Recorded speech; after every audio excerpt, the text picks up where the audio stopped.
네, 안녕하세요. 네, 두목넷 엑스터디에서 정보처리 기능사 필기를 맡게 된 강사 김흥식이라고 합니다.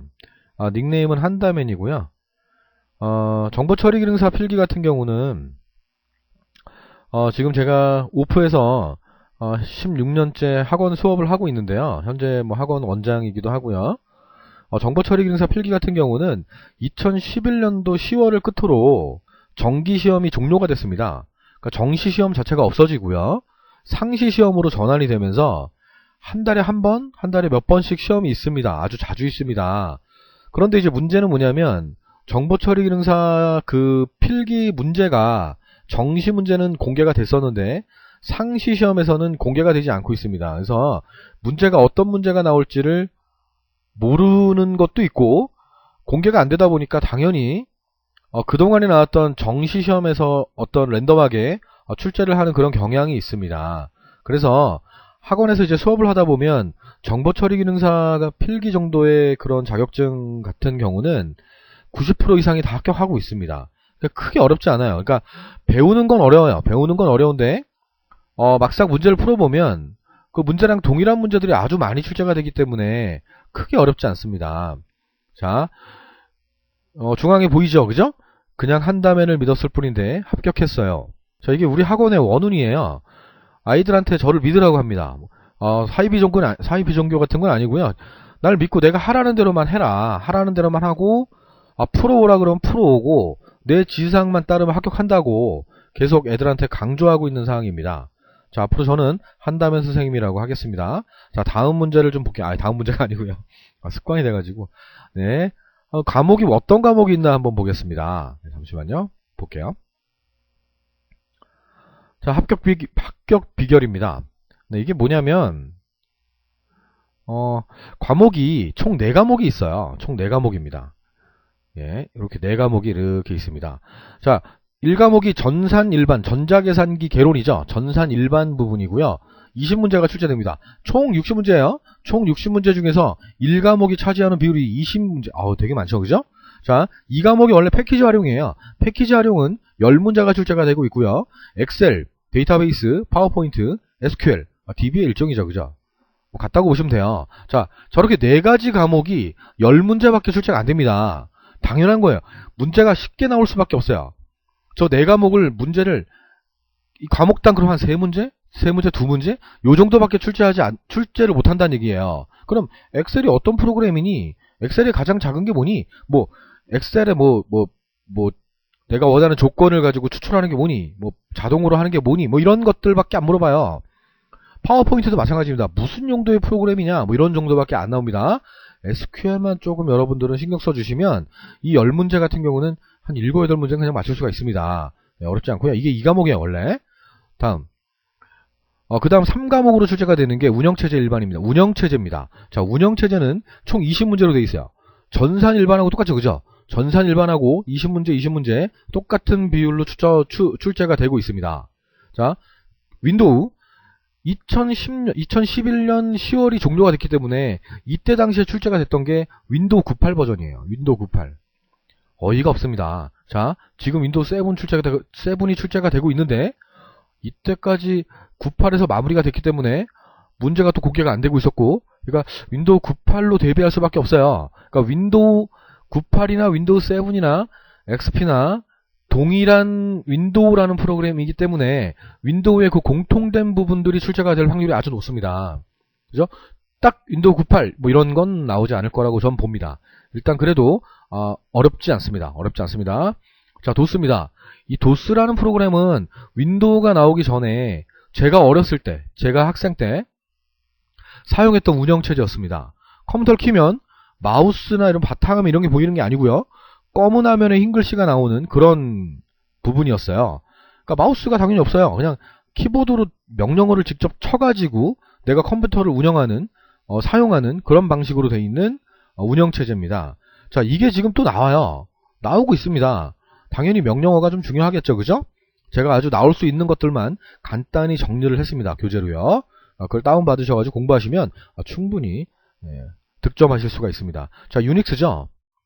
자, 개인 사용자용은 아니에요. 서버용 프로그램인데 하여튼 유닉스 문제가 나옵니다. 얘도 마찬가지로 명령어를 치는 그런 방식으로 돼 있어서 마우스 조작이 안 되기 때문에 얘도 명령어 정도만 좀 기억하시면 됩니다. 자, 영어가 두 문제가 나와요. 전산 영어. 어차피 전산 영어라는 게 정보 처리 기능사 실기에서 전산 영어가 또 출제가 됩니다. 그래서 아예 뭐 포기하거나 뭐 포기하라고 그럴 수는 없고요. 그냥 뭐 문제를 푸는 요령 같은 거는 좀 설명을 좀 드려보겠습니다.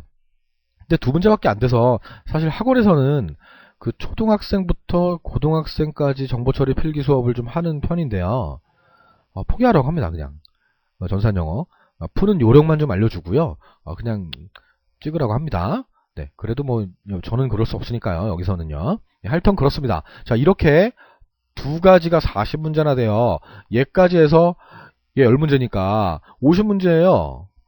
자, 60문제에서 50문제가 요 세 과목이 50문제가 출제가 되고 있습니다. 난이도는 아주 그냥 나오던 거 위주로 계속 나오고 있어요. 별거 아닙니다. 4과목 통신입니다. 통신은요, 통신에 대한 용어들은 범위가 엄청납니다. 되게 많아요. 근데 10문제밖에 출제가 안 됩니다. 이 10문제 때문에 통신에 대해서 상세하게 공부할 시간은 없어요. 여러분들은 정보처리 기능사 필기를 얼마나 기간을 둘지 잘 모르겠지만 한 10일에서 20일 정도면 그냥 보실 수 있어요. 근데 정보통신에서 너무 시간을 투자하시게 되면 그만큼 빨리 못 따요. 그러니까 얘는 자주 나오는 용어들 위주로 정리를 해놨으니까 그 용어들을 좀 공부하셔서 한 반 정도만 득점할 수 있게끔 목표를 잡으시면 됩니다. 아예 포기하면 또 떨어지는 상황이 생기니까요. 포기할 수는 없어요. 어려워도 자주 나오는 문제들을 정리해놨으니까요. 그 문제 가지고 시험을 보시면 되겠습니다. 자, 제가 강조하는 건 1과목, 2과목이라고 지금 이 순서를 좀 바꿔놨는데 2, 3과목을 제가 강조하는 건 이 두 과목입니다. 이 두 과목만 확실하게 공부가 되면 무조건 붙습니다.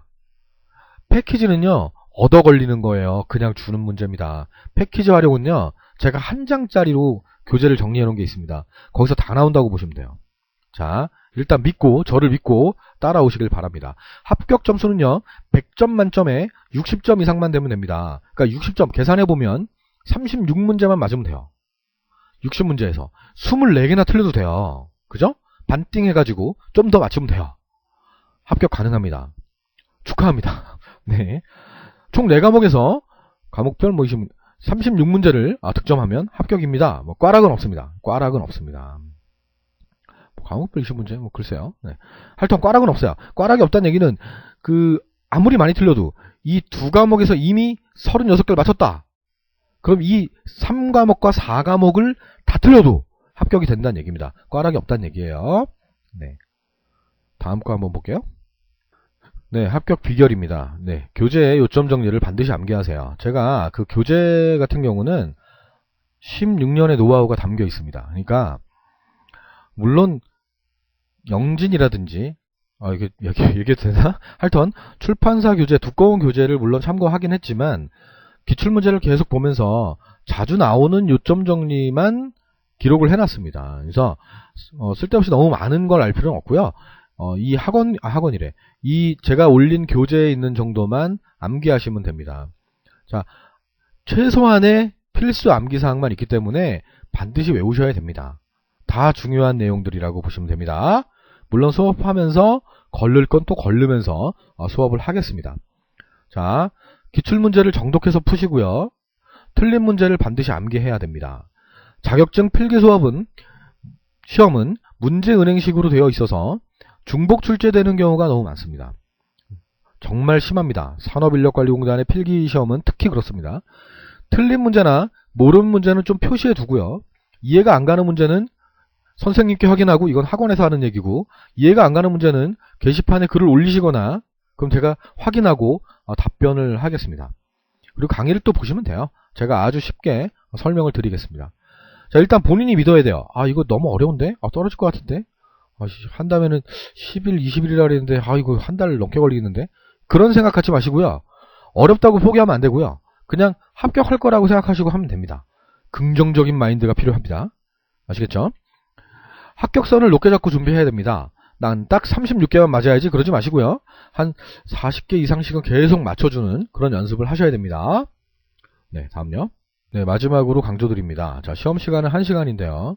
충분히 검토하고 문제가 옳은 거를 물었는지, 옳지 않은 걸 물었는지, 이거 틀려는 애들이 많아요. 문제가 너무 쉬워가지고, 옳은 거, 옳지 않은 거 확인 안 하고, 틀리는 개수가 한두 개 정도 있더라고요. 애들 보면. 그러니까 이거 밑줄 치면서, 문제 보면서, 밑줄 치면서 푸시기 바랍니다. 한 문제의 실수가 불합격도 될 수 있다는 걸 명심하셔야 됩니다. 그리고 정보처리기능사 준비가 끝나면 제 강의를 모두 듣고 시험을 풀게 되면 시간이 남아요. 한 20분이면 풀어요. 너무너무 쉬워요. 문제가. 생각보다. 아시겠죠? 검토를 몇 번이고 할 수 있는 시간이 있습니다. 그래서 네, 요렇게 하시면 합격하실 수가 있습니다. 자, 제 강의는 이론 강의를 하고요. 1과목이 전산개론이면 전산개론에 대한 이론이 다 끝나고요. 그리고 그 문제, 전산개론에 해당하는 그 문제들만 기출문제를 모아놓은 게 있습니다. 그것도 풀이를 할 겁니다. 과목별로 전부 다 이론 수업을 다 완료하고 각각의 기출문제가 어떻게 출제가 됐는지를 문제를 같이 보면서 풀이를 해드립니다. 그것만 봐도 풀 수가 있어요. 그리고 마지막 강의에서 132문제를 정리해 놓은 게 있습니다. 가장 자주 출제됐던 문제 132문제가 있습니다. 그 문제를 제가 따로 정리해 놓은 게 있고요. 그리고 또 혹시라도 몰라서 시험장에 뽑아서 그 132문제를 뽑아서 시험장에서 정리하실 수 있게 용어 정리도 중요한 것들은 몇 가지를 좀 해놨습니다.